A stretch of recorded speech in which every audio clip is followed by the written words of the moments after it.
Hello students. कक्षा 8 विषय सामाजिक विज्ञान पाठ 1 में आपने पिछले वीडियो में पढ़ा भारत में फ्रांसीसियों का आगमन, मुगल साम्राज्य का पतन और अंग्रेज़ों द्वारा इसका लाभ उठाना तथा ईस्ट इंडिया कंपनी का भारत के साथ व्यापार और व्यापारिक प्रतिस्पर्धा का प्रारंभ। ठीक, आज हमारा टॉपिक है भारत में कंपनी के व्यापार का विस्तार, आंग्ल फ्रांसीसी प्रतिस्पर्धा और कर्नाटक युद्ध और उसके परिणाम। तो सबसे पहले शुरू करते हैं, भारत में कंपनी के व्यापार तथा उसके विस्तार के क्या कारण थे उसके बारे में जानते हैं। तो ईस्ट इंडिया कंपनी द्वारा भारत के साथ व्यापार तो प्रारंभ कर दिया गया, मगर भारत में कंपनी को कोठी व्यापारिक बस्ती स्थापित करने में सफलता नहीं मिल रही थी। क्या हुआ, ईस्ट इंडिया कंपनी में भारत में तो अपना व्यापार प्रारंभ कर दिया था, लेकिन उसको भारत में अपनी कोठी स्थापित करने के लिए स्थान उसको नहीं मिल रहा था, यानी उसको सफलता नहीं मिल रही थी। तो जहांगीर ने 1613 ईस्वी में कंपनी को सूरत में कोठी स्थापित करने की अनुज्ञा प्रदान कर दी। तो क्या हुआ, जहांगीर जो मुगल साम्राज्य का ही एक शासक था, उसने 1613 ईस्वी में क्या किया, ईस्ट इंडिया कंपनी को सूरत में कोठी स्थापित करने के लिए अपनी आज्ञा प्रदान कर दी। इसके बाद कंपनी ने सर टॉमस रो को इंग्लैंड के राजा जेम्स प्रथम के दूत के रूप में मुगल दरबार में भेजा। इसके बाद कंपनी ने सर टॉमस रो को अपना दूत बनाकर मुगल दरबार में भेजा। सर टॉमस रो 1615 से 1619 ईस्वी तक मुगल दरबार में रहा। उसने जहांगीर से मुगल साम्राज्य के विभिन्न भागों में व्यापारिक कोठियां स्थापित करने की आज्ञा भी ले ली तथा शीघ्र ही ईस्ट इंडिया कंपनी ने सूरत, आगरा, अहमदाबाद और भड़ौस में क्या किया, अपनी व्यापारिक कोठियां स्थापित कर ली। फिर 1668 ईस्वी में इंग्लैंड के सम्राट चार्ल्स द्वितीय का विवाह पुर्तगाल की राजकुमारी कैथरीना के साथ हुआ। विवाह में दहेज के रूप में मुंबई मिला। क्या हुआ, 1668 ईस्वी में इंग्लैंड का जो सम्राट चार्ल्स द्वितीय था, उसने पुर्तगाल की राजकुमारी से विवाह कर लिया और उसको विवाह में दहेज के रूप में मुंबई दान में यानी दहेज में उसको मिल गया। 10 पाउंड वार्षिक लगान पर मुंबई ईस्ट इंडिया कंपनी को दे दिया गया, यानी उसको 10 पाउंड वार्षिक लगान यानी कर के रूप में उससे 10 पाउंड वार्षिक कर लिया जाता था। उसके बदले उसको मुंबई ईस्ट इंडिया कंपनी को दे दी गई। 1687 ईस्वी में कंपनी द्वारा सूरत के स्थान पर मुंबई को पश्चिमी तट की कोठियों का मुख्यालय बना लिया गया। इसके बाद भारत के पूर्वी तट पर भी कंपनी द्वारा मछलीपट्टनम, मद्रास, चेन्नई, बंगाल, हरिहरपुर, बालासोर, हुगली, पटना और कासिम बाजार में कोठियां स्थापित कर ली गई। ठीक, तो हम जानते हैं आंग्ल फ्रांसीसी प्रतिस्पर्धा और कर्नाटक युद्ध। तो आंग्ल फ्रांसीसी व्यापारिक प्रतिस्पर्धा शीघ्र ही युद्ध में परिवर्तित हो गई। जो अंग्रेजी शासक थे और फ्रांसीसी कंपनियां थी जो व्यापार करने के उद्देश्य में भारत में आए थे, उन दोनों में क्या हुआ, अपने अपने व्यापार को लेकर प्रतिस्पर्धा यानी प्रतियोगिता प्रारंभ हो गई। दोनों के बीच लड़े गए युद्धों का अध्ययन करने से पूर्व उनकी शक्ति और साधनों पर एक दृष्टि डालना भी उचित होगा, यानी हम दोनों के युद्ध के बारे में पढ़ने से पहले उनकी शक्तियों के बारे में जान लेते हैं।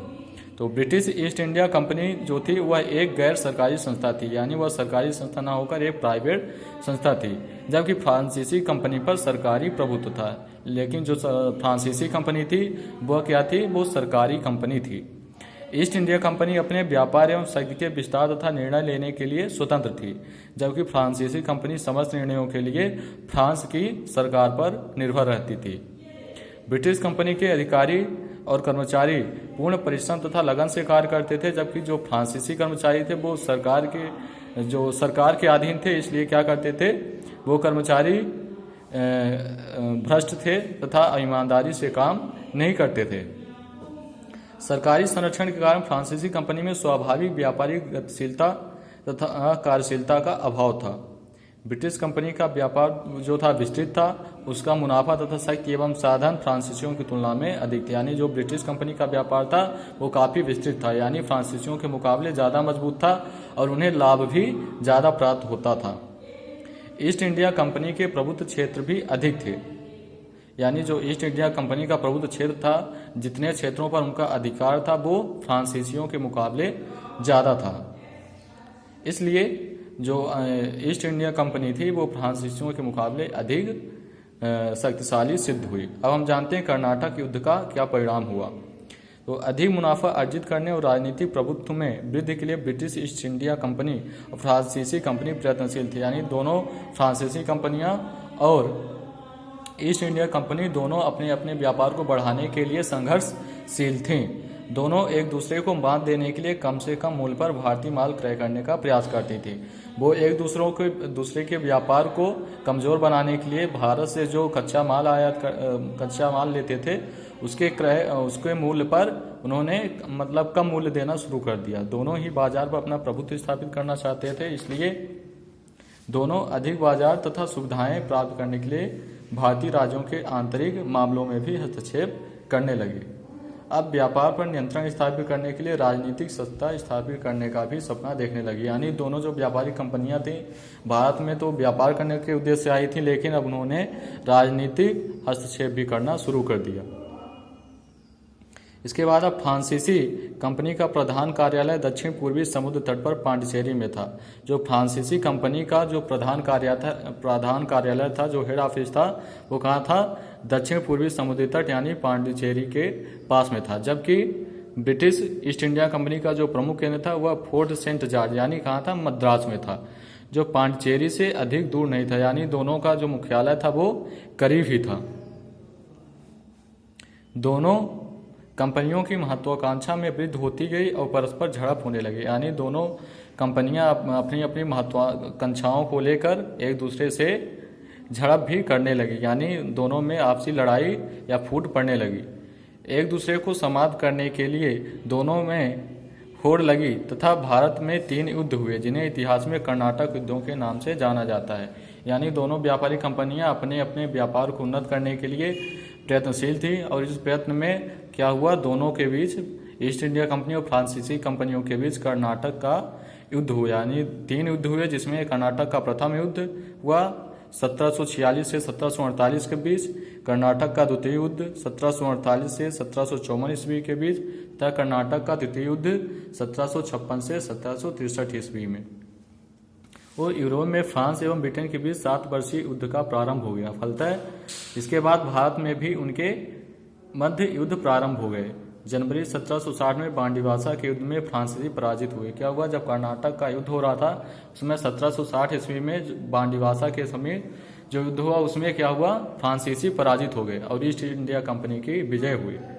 बाद में फ्रांसीसी कंपनी के प्रभुत्व वाले समस्त क्षेत्र ब्रिटिश कंपनी के हाथ में आ गए। यानी जो पहले से फ्रांसीसी कंपनियों के अधिकार में जो क्षेत्र था वो अब ब्रिटिश ईस्ट इंडिया कंपनी के क्षेत्र में आ गया। इस प्रकार भारत में फ्रांसीसी कंपनी की राजनीतिक प्रभुसत्ता प्राप्त करने की महत्वाकांक्षा का अंत हो गया और ब्रिटिश ईस्ट इंडिया कंपनी के सामने संपूर्ण भारत पर प्रभुसत्ता स्थापित करने का द्वार खुल गया। यानी इस तरह से जो फ्रांसीसी कंपनी थी उसका भारत में अंत हो गया और ईस्ट इंडिया कंपनी का उदय हो गया। ठीक, तो आज के वीडियो में हमने जाना आंग्ल फ्रांसीसी प्रतिस्पर्धा और कर्नाटक युद्ध, भारत में कंपनी के व्यापार का विस्तार, कर्नाटक युद्ध और उसके क्या परिणाम हुए, इसके बारे में हम जाने। अब अगले वीडियो में हम जानेंगे बंगाल में ब्रिटिश सत्ता की स्थापना, अलीनगर की संधि, प्लासी का युद्ध तथा बक्सर का युद्ध और अवध के नवाब शुजाउद्दौला के साथ इलाहाबाद की संधि। ठीक।